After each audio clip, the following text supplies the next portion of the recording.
Assalamualaikum warahmatullahi wabarakatuh. Bismillahirrahmanirrahim. La yasuku khaira ilallah. Bismillahirrahmanirrahim. La yasrifu su'a ilallah. Bismillahirrahmanirrahim. Makana min ni'matin faminallah. Bismillahirrahmanirrahim. La hawla wa la quwata illa billahil aliyyil azim. Alhamdulillahi bini'matihi tatimmus salihat. Asyhadu an la ilaha illallah wahdahu la syarikalah. Wa asyhadu anna Muhammadan abduhu wa rasuluh. Allahumma salli wa sallim wa barik ala sayyidina Muhammadin wa ala alihi wa sahbihi ajma'in. Qala rabbi shrah li sadri wa yassir li amri wahlul 'uqdatam min lisani yafqahu qawli. Yang kita muliakan pimpinan majelis taklim kita Bapak Ustaz Tarmizi, Ustaz Nahdul Qayyim, yang beliau sedang menengok ibunya di pesantren. Kita doakan diberikan keselamatan, orang tuanya diberikan kesehatan, dan juga para asatidz yang lainnya, bapak-bapak jamaah al-muttaqin yang semoga Allah senantiasa melimpahi rahmatnya kepada kita semuanya. Mari kita awali ta'lim kita dengan membacakan suratul Fatihah. Kita niatkan dengan fadilah, kemuliaan dan barokah suratul Fatihah. Apa yang menjadi hajat kita, keinginan kita dikabulkan oleh Allah. Allah kasih kita sehat, panjang umur di dalam taat. Allah wafatkan kita dalam husnul khatimah. Ilmu yang kita dapatkan besar manfaatnya, dapat kita amalkan dalam kehidupan kita. Ala hadhihi niyah wa ala kulli niyatin salihah wa ila hadratin nabil mustafa rasulillah mu'allif hadal kitab Syekh Ahmad Hashimi wa muassis hadal masjid anallaha yataghashshahum birahmah wal maghfirah wa yaskinuhum jannah wa yu'li darajatihim syai'un lillahi lahumul fatihah. A'udzu billahi minasyaitonir rajim. Bismillahirrahmanirrahim. Ya Rabbi bil Mustafa baligh maqasidana waghfir lana ma madha ya wasi'al karami. Bil Mustafa baligh maqasidana waghfir lana ma madha ya wasi'al. Allahumma salli wa sallim wa barik alaihi wa ala alihi. Hadis riwayat daripada Ibnu Hibban an Sauban, hadis yang ke-305 dari kitab Mukhtarul Ahadisin Nabawiyah Syekh Ahmad Hashimi. Ya, satu hadis kita baca malam ini. Bismillahirrahmanirrahim. Fa inna asdaqal hadisi kitabullah wa khairal hadi hadiyu Muhammadin sallallahu alaihi wasallam wa syarrul umur muhdatsatuha wa kulla muhdatsatin bid'ah wa kulla bid'atin dhalalah wa kulla dhalalatin finnar wa bisanadil muttasili ilal imamil muallif rahimahullahu ta'ala wa adaman naf'a bihi wa bi barakati ulumihi wa bikum fid darain. Qala Rasulullah bersabda, kata Nabi, innar rajula, sesungguhnya seseorang, la yahrumur rizqa, akan diharamkan rezeki padanya, bizambi yusibuhu, dengan dosa yang dia lakukannya. Yang pertama nasihat Nabi.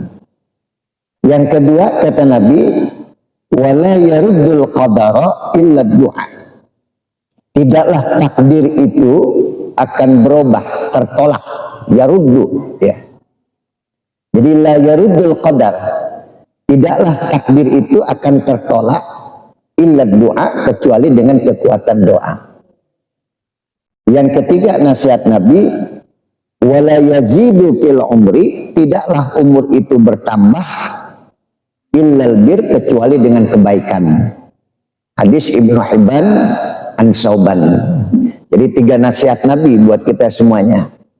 Yang pertama, Rasulullah mengatakan Allah akan mengharamkan rezeki itu datang pada orang yang bergelimang dengan maksiat, dengan dosa.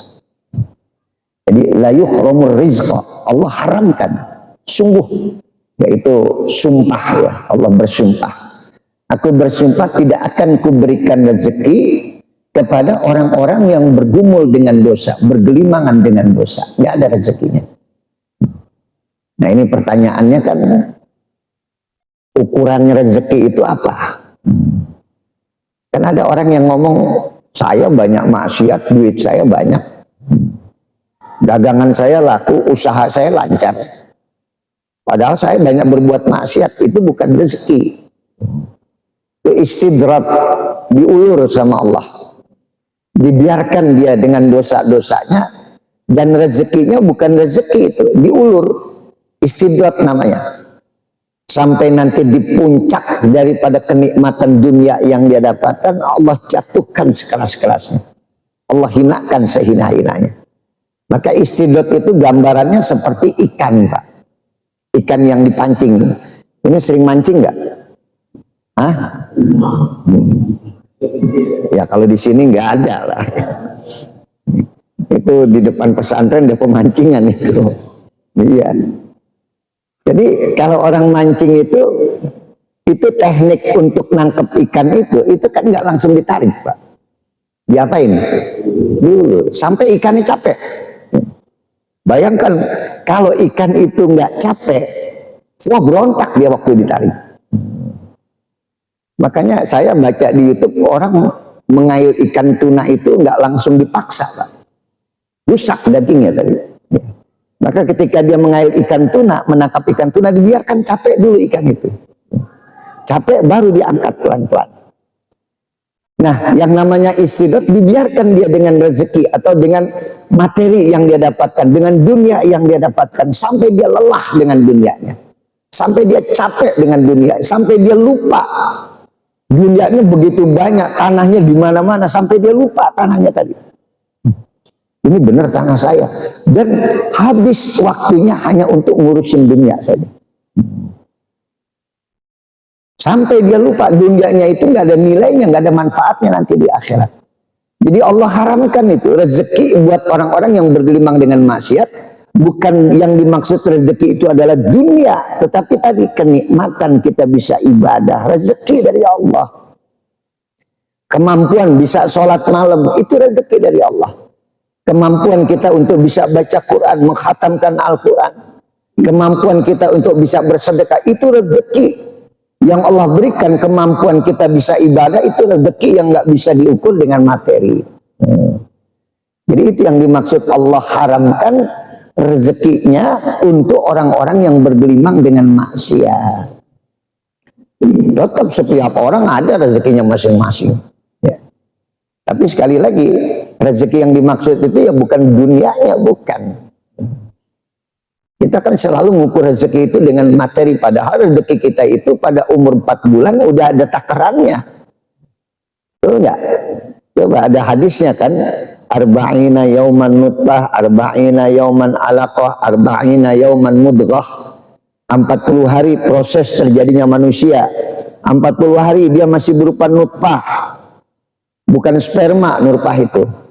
Nutfah itu pertemuan antara sperma dengan ovum yang ada pada indung telur rahim wanita, itulah dikatakan nutfah. Jadi boleh dikatakan cikal bakal anak. 40 hari nutfah tadi berubah menjadi alaqah, darah. 40 hari lagi dia berubah menjadi mudghah, daging dan tulang. Sudah terbentuk janin manusia. Maka fayanfukh fihi ruh, Allah tiupkan ruh. 40, 40, 40. Berapa? 120 dibagi 34 bulan. 4 bulan ditiupkan huruf fayuqtab, maka ditulislah di situ. Apa yang ditulis? 4 hal yang sudah ditentukan dalam rahim ibunda kita dulu. An amalihi, tentang amal perbuatannya. An rizkihi, rezekinya udah ditentuin itu. Jadi kalau ente mengukur rezeki itu dengan dunia, umur 4 bulan semuanya sudah ditetapkan rezekinya oleh Allah. An rizkihi, tentang rezekinya. Makanya bahasanya bukan mencari rezeki, tetapi menjemput rezeki. Kita jemput rezeki yang sudah ditulis dalam rahim ibunda kita pada saat kita berumur 4 bulan.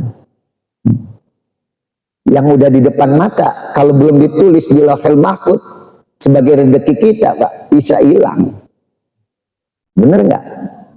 Saya punya jamaah lagi bisnis tanah. Dia katakan, Kiai, nanti kalau hasil insya Allah kita ke dealer Kiai ya. Alhamdulillah. Lama Pak, berbulan-bulan nggak datang. Ujuk-ujuk dia datang. Kiai, insya Allah besok kita ke dealer. Nanti malam ada pembayaran. Lumayan fee-nya saya dapat. Ya udah tenang, saya bilang. Mudah doain Kiai, insya Allah. Besoknya dia datang, mukanya ditekuk Pak. Assalamualaikum Kiai. Waalaikumsalam. Gimana? Jadi ke dealer. Yang mau bayar mati. Bayangin tuh Pak. Udah tinggal di depan mata. Karena memang udah bukan rezeki. Allah catat rezeki kita di Lauhil Mahfuz, di dalam rahim ibunda kita pada saat kita berumur berapa bulan tadi? 4 bulan. Apalagi yang ditetapkan an ajalihi, tentang ajalnya. Nah nanti berikutnya nih ini takdir nih yang sudah Allah tentukan. Ya nanti dari qadar Allah menjadi takdir yang ditetapkan oleh Allah. Tentang ajalnya udah ditetapkan. Umur 4 bulan, kapan kita meninggal dunia. Yang keempat, sa'idun am syaqiyun.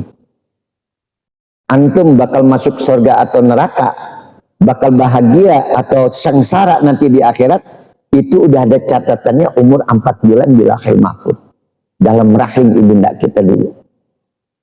Bisa berubah nggak nanti ketetapannya?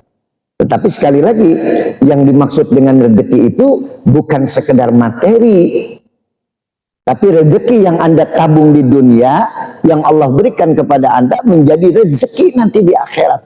Kebaikan yang kita dapatkan dari kemampuan kita bisa ibadah kepada Allah, itulah rezeki. Nah orang yang bergelimang maksiat, gimana dia bisa ibadah dengan baik tadi? Makanya hilangkan maksiat. Kalau Anda pengen ibadah, pengen punya rezeki yang menjadi investasi akhirat kita nanti. Makanya gurunya Imam Syafi'i, Imam Waqi, itu pernah dia mengadu ya kepada gurunya Imam Syafi'i. Apa kata Imam Syafi'i? Syakautu ila Waqi su'ahibbi. Aku mengeluh, mengadu kepada guruku Imam Waqi. Syakautu ila Waqi su'ahibzi.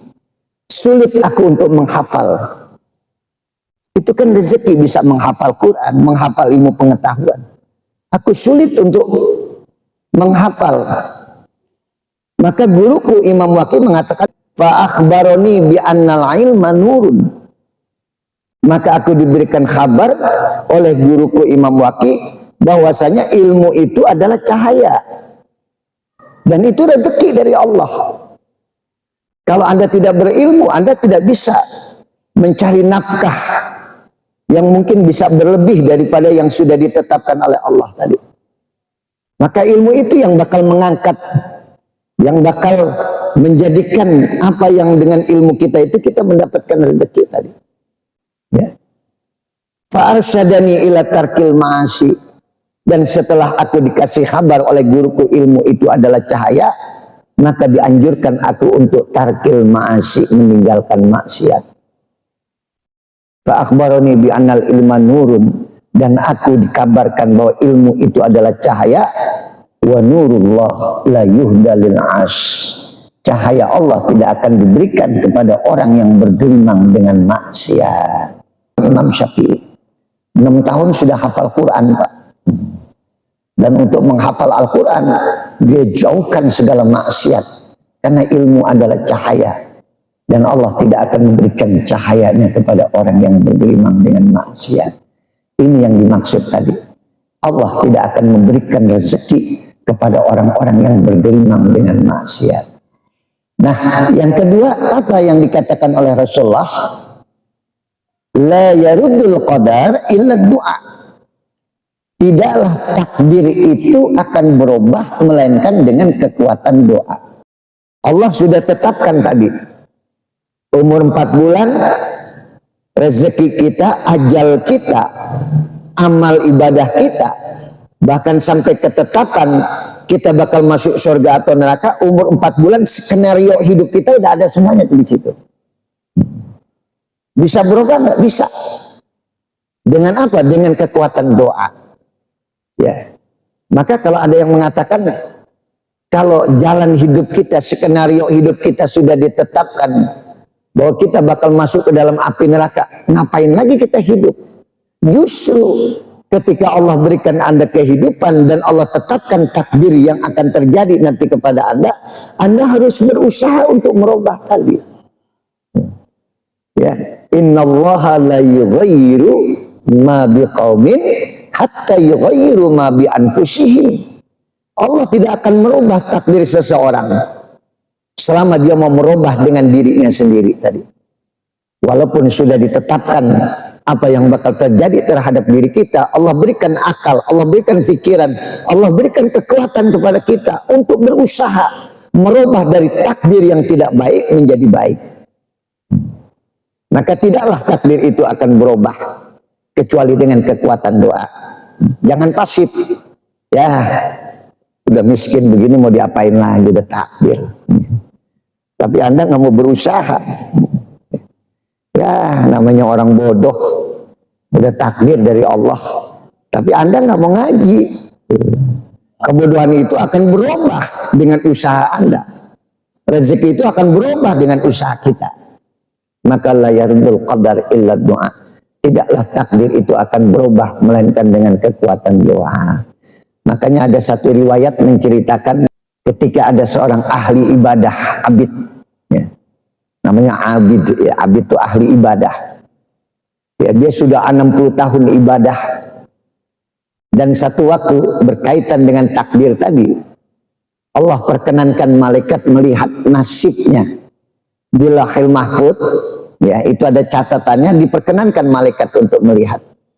Dan ternyata takdir yang akan dia dapatkan nanti, wa min ahlin nar, dia termasuk penduduk neraka. Padahal sudah ibadah berapa tahun?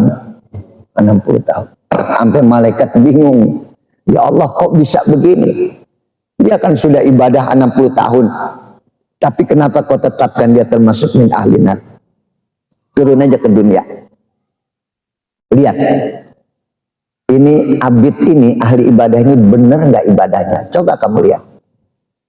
Akhirnya malaikat turun ke dunia, dia menyerupai manusia, dia datangi si ahli ibadah. Assalamualaikum Tuhan, waalaikumsalam. Saya musafir Tuhan. Boleh nggak saya bermalam di rumah Tuhan? Selama 3 hari 3 malam. Oh silakan, tafadhol. Maka selama 3 hari 3 malam si ahli ibadah itu melihat dan mencatat si ahli ibadah yang sudah 60 tahun ibadah tapi namanya tercantum termasuk penduduk neraka, min ahlinna. Selama 3 hari nggak ada yang kurang, sempurna ibadahnya, cakep ibadahnya. Sampai lepas 3 hari malaikat nggak menemukan jawaban apa yang membuat sosok abid ini termasuk min ahlinna. Dosanya apa? Kesalahannya apa? Saya lihat ibadahnya sempurna. Akhirnya lepas 3 hari pamitlah malaikat tadi, Tuhan, saya akan meneruskan perjalanan saya. Saya sudah bermalam di rumah Tuhan selama 3 hari 3 malam. Terima kasih, jazakumullah khairal jaza. Saya akan pamit dengan pertanyaan besar. Ini kenapa orang ini termasuk min ahli nar? Tapi belum lagi malaikat itu berjalan, si ahli ibadah ini orang cerdas, Pak. Dia panggil malaikat tadi yang masih menyerupai manusia. Ya akhi, inta diris sa'ah. Tuhan, ya sebentar, jangan pergi dulu. Ada apa? Ana mau nanya satu sama ente sebelum berpisah kita. Apa? Entel jan al malak. Kamu ini jin apa malaikat? Kata si ahli ibadah. Loh, kenapa Anda nanya seperti itu? 3 hari 3 malam Anda bermalam di rumah saya lihat Anda nggak pernah tidur. Dan saya siapkan makanan, saya siapkan air, nggak ada yang kamu sentuh sama sekali. Dan tidak mungkin ada manusia 3 hari 3 malam kuat tidak makan, tidak minum. Jadi saya mau tanya, ente ini jin apa malaikat? Ya berarti kalau ada yang airnya nggak habis berarti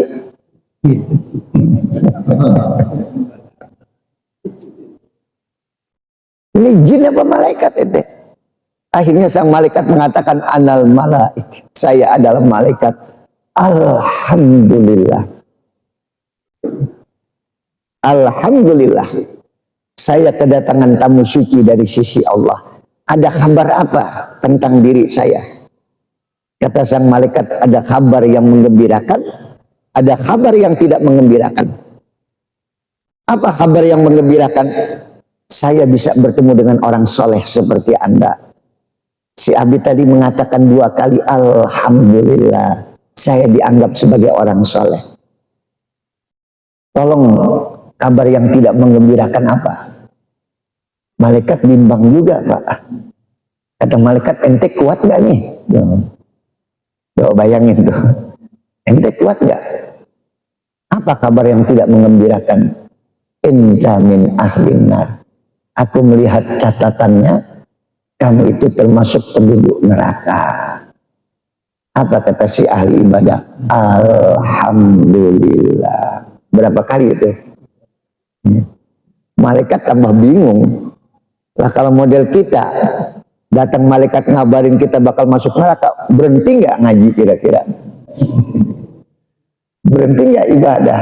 Berhenti. Ngapain lagi ibadah? Ngapain lagi ngaji? Kalau termasuk min ahli nar. Tapi sang malaikat tadi sampai mengucapkan alhamdulillah. Kalau Allah tetapkan saya termasuk penduduk neraka, saya redha. Karena saya ibadah bukan mencari surga. Saya ibadah mencari ridhonya Allah. Ditaruh di mana? Kalau Allah redha, saya redha. Dia sudah sampai pada makom ibadah ridho ini, Pak. Kan ibadah itu kan 3 tingkatan tuh. Ada orang yang ibadahnya kayak bocah, kayak anak kecil, Pak. Ngitung dulu. Ngitung apa? Ngitung pahala. Duduk di majelis taklim. Julusuka fil majalis ka'alfi rakaatin. Duduk di majelis taklim, pahalanya seperti sembahyang sunnah 1000 rakaat. Dihitung tuh 1000 rakaat. Ya, sampai nyender ngantuk, keberatan pahala itu. Keberatan pahala. Ente ngaji nyender ngantuk, ya Allah Ustadz 1000 rakaat, Ustadz berat bener. Ya ini ada orang yang ibadahnya hanya ngitung-ngitung pahala saja. Padahal kata Nabi, la yadkhulul jannah rajulun bi amalihi. Enggak ada orang yang masuk surga dengan amal-amal ibadahnya, enggak ada. Sampai sahabat ketika itu disampaikan oleh Muhammad Rasulullah, sahabat tanya, wala inta, bagaimana dengan engkau ya Rasulullah? Wala ana, walaupun aku masuk surga bukan karena amal ibadahku. Padahal Bapak bayangkan, Nabi ibadah itu sampai bengkak kakinya karena kelamaan berdiri. Aku ibadah bukan mengharapkan surga, aku ibadah mencari ridha Allah. Kata Nabi, gak ada orang yang masuk surga karena amal ibadahnya. Bagaimana dengan kau ya Rasulullah? Wala ana, walaupun aku. Illa, kecuali ayyataghammadani Allah birahmatihi wa fadlih. Kecuali aku masuk surga karena kasih sayang Allah dan kemuliaan yang Allah berikan kepada aku. Haji, ente bisa ngaji malam ini dari kekuatan ente atau karunia Allah, rahmat Allah? Rahmat Allah. Benar nggak? Kalau nggak ada rahmat Allah, bisa nggak kita datang kemari? Nggak mungkin. Kalau nggak ada rahmat Allah, bisa nggak kita bersedekah? Bukan karena kemampuan diri kita, kita ini dhaif, lemah, nggak punya kemampuan untuk ibadah. Sampai kita masih minta kok, ihdinas siratal mustaqim, iyyaka na'budu wa iyyaka nasta'in. Kepada Engkau ya Allah kami menyembah, kepada Engkau ya Allah kami mohon pertolongan agar aku bisa diberikan kemampuan untuk bisa ibadah kepadamu ya Allah. Maka sekali lagi, kita bisa sedekah, kita bisa ngaji karena rahmat Allah, bukan karena diri kita sendiri. Kita dhaif. Jadi ada orang yang ibadahnya ngitung-ngitung pahalamu, padahal dia bisa melakukan kebaikan, mendapatkan pahala, itu karunia rahmat dari Allah Subhanahu wa Ta'ala. Nah yang kedua, ada lagi orang yang ibadahnya hanya mengukur mencari surga. Ini pun disindir oleh Rabi'ah al-Adawiyah. Apa kata Rabi'ah al-Adawiyah? Ya Allah, seorang sufi wanita, namanya disebut Rabi'ah yang keempat. Ya, satu riwayat mengatakan ketika dia lahir, orang tuanya nggak punya kain untuk salinan. Sampai ibunya nanya, istrinya nanya, kita kasih nama anak kita ini, perempuan ini kita kasih nama apa? Sudah, namakan saja Rabi'ah, anak yang keempat. Dan dia sufi, seorang wanita yang luar biasa sucinya. Sampai Rabi'ah dalam satu doanya, ya Allah, kalau aku ibadah mengharapkan surga, tutup pintu surga. Kalau aku ibadah takut daripada neraka-Mu, ya Allah, buka pintu neraka. Aku ibadah kepadamu, ya Allah, hanya mencari ridho-Mu, ya Allah. Ini yang nanti Pak, saat kita wafat meninggal dunia, sang malaikat akan mengiringi kepergian ruh dari jasad kita dengan kalimat, ya ayyatuhan nafsul mutmainnah irji'i ila rabbiki radiyatan ridho.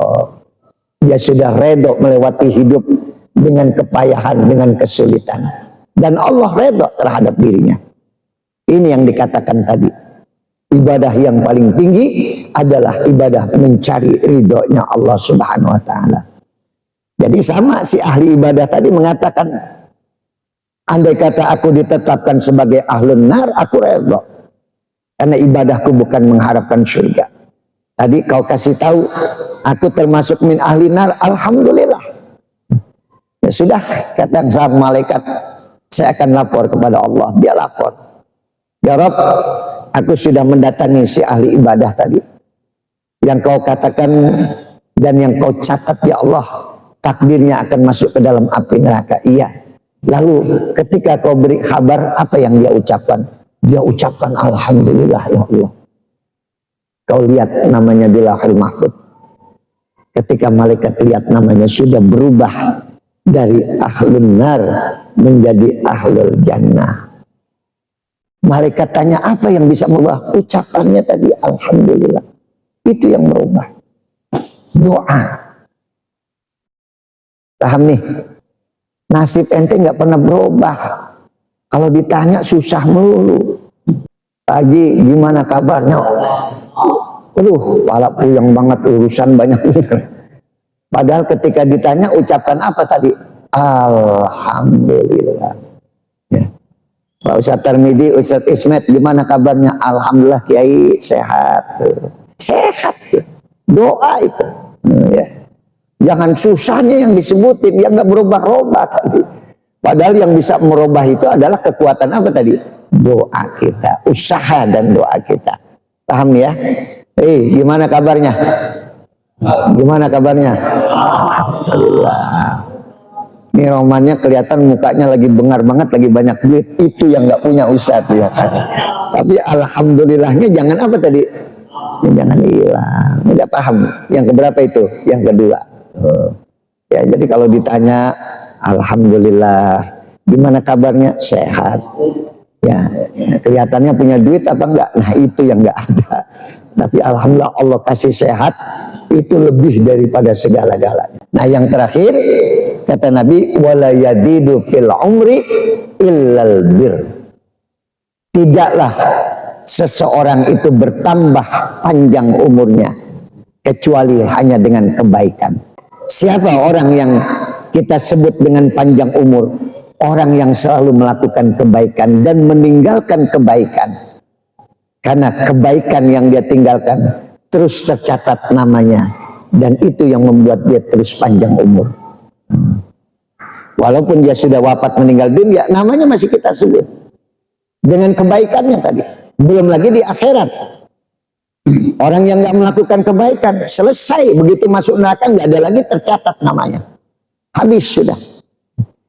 Tapi min ahlul jannah, orang-orang yang ada di dalam surga, mereka terus dalam kenikmatan, sepertinya panjang umur melewati waktu dunia. Sekarang dia masuk pada wilayah akhirat yang terus menerus dalam kenikmatan. Itu dengan kebaikan. Tidaklah umur itu bertambah kecuali dengan kebaikan. Artinya bukan berarti orang yang berbuat baik panjang umur sampai 100 tahun, tidak. Nabi itu umurnya 63 tahun. Tapi kebaikan yang dilakukan oleh Muhammad Rasulullah sampai hari ini, Pak, namanya masih kita sebut-sebut. Betul nggak? Di masjid dulu siapa yang bangun? Alhamdulillah. Dulu pengurusnya kiai ini masih tersebut namanya. Itu panjang umur. Berapa banyak orang-orang yang dulu hebat di dunia, diagung-agungkan, didewa-dewakan. Nanti begitu dia turun jabatan, begitu masuk liang lahat, udah nggak lagi disebut tuh namanya. Selesai sudah. Yang dimaksud panjang umur, Utsman bin Affan. Tuh kalau jamaah pergi ke Madinah, ngelihat ada hotel-hotel, Anda tanya, nih hotel milik siapa? Utsman bin Affan. Sudah 14 abad. Utsman wafat, namanya masih tersebut dengan kebaikan, investasi akhirat yang itu dibiayai untuk mengurus dan membantu umat Islam sedunia tadi. Ya, jadi kalau pengen panjang umur, bukan minum ramuan, bukan minum obat, tapi kalau pengen panjang umur, banyak melakukan kebaikan. Insya Allah kebaikan itu akan menjadi catatan yang akan bisa dibaca, dilihat oleh anak-anak kita, oleh keluarga kita. Lihat Pak, orang tua yang mengajarkan baik kepada anaknya, mengajarkan agama kepada anaknya. Begitu orang tuanya sudah meninggal dunia, anaknya masih menyebut namanya. Setiap tahun dibikin haul. Semalam saya baru haul mertua saya, orang tua saya di Jatinegara. Kumpul semua keluarga, teman-temannya datang semua. Masih pada membicarakan tentang kebaikan. Oh dulu almarhum masih hidupnya seperti ini, seperti ini. Dan ketika orang menyebut kebaikan kita, ngalir pahala buat almarhum. Karena diikuti kebaikan yang dia tinggalkan oleh teman-temannya. Paham di sini? Ya, pengen panjang umur. Nah, jangan berhenti melakukan kebaikan. Terus berbuat baik. Insya Allah mudah-mudahan nama kita menjadi indah. Nama kita akan mengalirkan pahala buat kita walaupun kita sudah wafat meninggal dunia. Paham mudah? Ya, satu hadis saja. Yang pertama tadi apa? Seseorang diharamkan rezeki dengan kemaksiatan yang dia lakukan. Allah haramkan rezeki yang bukan berarti rezeki itu berupa materi. Rezeki itu berupa kemampuan bisa ibadah, kemampuan untuk melakukan kebaikan, kemampuan untuk bisa bersedekah. Itu karunia rezeki yang Allah berikan kepada kita. Kita pengen dapat itu, jauhkan maksiat. Yang kedua, nasihat Nabi, la yaruddul qadar illa doa. Tidaklah takdir itu akan berubah kecuali dengan kekuatan doa. Innallaha la yughayyiru ma biqaumin hatta yughayyiru ma bi anfusihim. Allah tidak akan merubah nasib kita kecuali kita yang mau merubah nasib kita. Dengan cara apa? Dengan usaha dan doa tadi. Nah, yang ketiga, la yadidu fil umri illal bir. Tidaklah seseorang akan bertambah umurnya kecuali dengan kebaikan. Makanya ulang tahun itu sebetulnya tergantung orangnya. Panjang umurnya. Padahal kan berkurang. Dijatahin 60 tahun, ulang tahun ke 59, bukan panjang umur, berkurang. Tapi panjang umur yang dimaksud adalah ketika dia sudah wafat meninggal dunia, namanya masih harum. Kebaikan yang dia tinggalkan diikuti oleh anak-anaknya, panjang umur dia. Diikuti oleh teman-temannya, diikuti oleh keluarganya. Itu yang dikatakan panjang umur, kebaikannya tidak pernah habis. Paham ya? Orang yang pendek umurnya kebaikannya selesai. Atau ketidakbaikannya selesai ketika dia mati. Orang nggak pernah ngikutin kebaikan. Tapi yang dikatakan panjang umur, kebaikan ente diikutin oleh anak keturunan. Ini termasuk almarhum Ustadz Ismet, Nahjul Qaum, Ustadz Tarmidi. Dulu orang tua kita membangun masjid ini. Sampai hari ini pahalanya ngalir buat beliau. Bagaimana dulu dia ngurusin masjid. Tidak megah seperti sekarang ini. Ya itu namanya panjang umur. Ya. Paham ya? Jadi 3 pelajaran, 3 materi ya, atau 3 nasihat Nabi yang kita dapatkan malam ini, mudah-mudahan manfaat buat kita semuanya. Kita baca doa kafaratul majlis. Subhanakallahumma wa bihamdika asyhadu an la ilaha illa anta astaghfiruka wa atubu ilaik. Wassalamualaikum warahmatullahi wabarakatuh.